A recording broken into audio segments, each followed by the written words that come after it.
nama saya Winnie Julianti dengan NIM 2210417840 jurusan F Manajemen.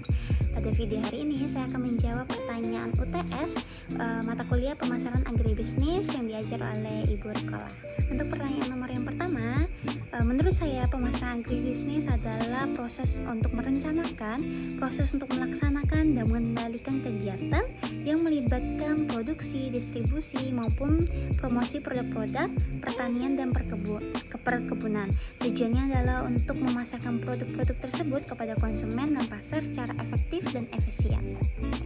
Pemasaran agribisnis telah menjadi fokus dalam perkembangan ekonomi sejak awal abad ke-20 ketika pertumbuhan populasi dan permintaan akan produk pertanian meningkat secara signifikan. Namun pendekatan secara formal terhadap pemasaran agribisnis meningkat sebagai disiplin khusus mulai muncul pada tahun 1960 dan terus berkembang saat ini.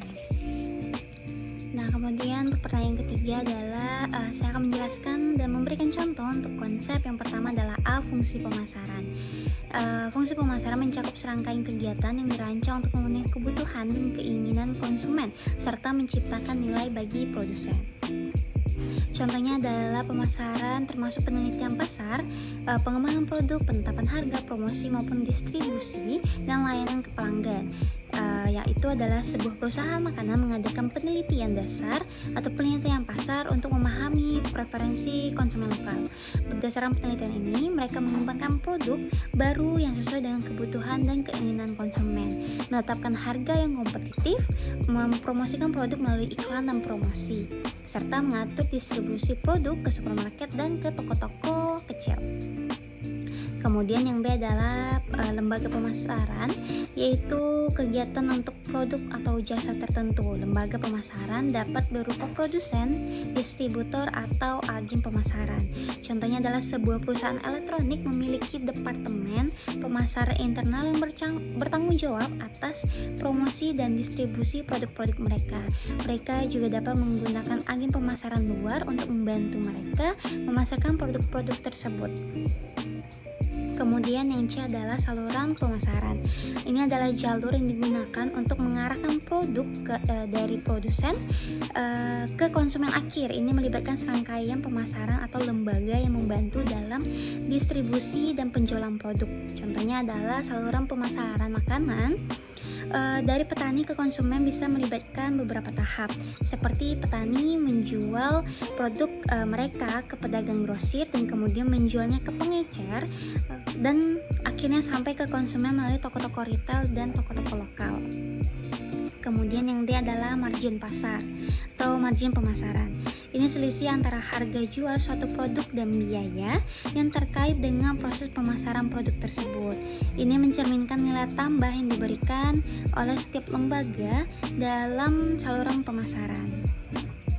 Pertanyaan selanjutnya adalah, menurut saya meskipun profesi sebagai teller di perbankan tidak secara langsung berkaitan dengan pemasaran agribisnis, memahami konsep pemasaran agribisnis dapat memberikan saya beberapa manfaat. Yang pertama adalah memahami pelanggan, di mana pemasaran agribisnis mempelajari perilaku konsumen dan preferensi pasar. Memahami konsep ini dapat membantu seorang teller perbankan seperti saya dalam memahami kebutuhan dan keinginan nasabah yang terikat dengan produk keuangan. Kemudian yang kedua adalah menggali peluang bisnis. Nah, pemasaran agribisnis juga melibatkan identifikasi peluang bisnis baru dan tren pasar. Seorang teller perbankan dapat memahami konsep ini dengan membantu bank dalam mengidentifikasi peluang bisnis di sektor agribisnis seperti menawarkan produk atau layanan perbankan yang sesuai dengan kebutuhan petani atau pelaku usaha agribisnis lainnya. Kemudian yang ketiga adalah memperluas jaringan. Nah, ini melibatkan berbagai lembaga dan perantara dalam saluran pemasaran. Kemudian untuk pertanyaan terakhir adalah 3 istilah yang disebutkan memiliki arti. Yang pertama adalah perishable, merujuk pada sifat produk yang cenderung rusak atau membusuk dengan cepat jika tidak disimpan atau diolah dengan benar. Kemudian adalah voluminous, yaitu menunjukkan bahwa produk tersebut memiliki volume yang besar atau berat relatif terhadap nilai ekonominya. Kemudian adalah bulky, mengacu pada ukuran fisik atau dimensi produk yang besar, membutuhkan ruang cukup besar untuk penyimpanan dan transportasi. Sekian jawaban mengenai pertanyaan UTS yang telah diberikan. Terima kasih.